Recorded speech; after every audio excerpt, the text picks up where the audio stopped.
বৈষম্য বিরোধী ছাত্র আন্দোলনের আরেক হত্যা মামলায় সাবেক শিক্ষা ও সমাজকল্যাণ মন্ত্রী ডক্টর দীপুমণিকে ফের 4 দিনের রিমান্ড মঞ্জুর করেছে আদালত। বুধবার মেট্রোপলিটন ম্যাজিস্ট্রেট শাহিন রেজার আদালতের কাঠগড়ায় দাঁড়িয়ে এভাবেই নিজের আইনজীবীকে রিমান্ডের বিষয়ে কথা বলতে নিষেধ করেন দীপুমণি।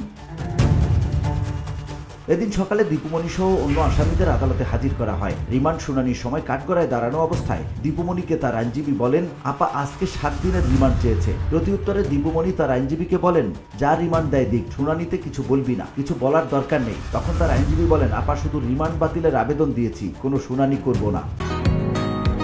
বসুন্ধরা, উত্তরা, বনশ্রী, কুড়িল ও বাড্ডা সহ রাজধানীর বিভিন্ন স্থানে অভিজাত ও অত্যাধুনিক মানের ফ্ল্যাট কেনার এক নির্ভরযোগ্য প্রতিষ্ঠান প্লেজেন্ট প্রপার্টিজ লিমিটেড।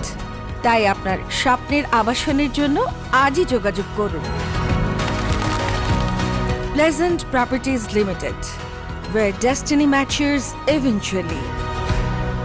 সকাল 9:45টায় পুলিশ প্রহরায় তাদের ঢাকার মেট্রোপলিটন ম্যাজিস্ট্রেট আদালতের কাঠগড়ায় তোলা হয়। পরে যাত্রাবাড়ি থানার ওবায়দুল ইসলাম হত্যা মামলায় দীপুমণির 7 দিনের রিমান্ড আবেদন করে পুলিশ। শুনানি শেষে আদালত 4 দিনের রিমান্ড মঞ্জুর করে। শুনানি শেষে 10:25 পুলিশ প্রহরায় আদালত থেকে দীপুমণিকে হাজতখানায় নেওয়া হয়। এ সময় তাকে হাতে হাতকড়া, বুকে বুলেট প্রুফ জ্যাকেট ও মাথায় হেলমেট পরিয়ে নিতে দেখা যায়।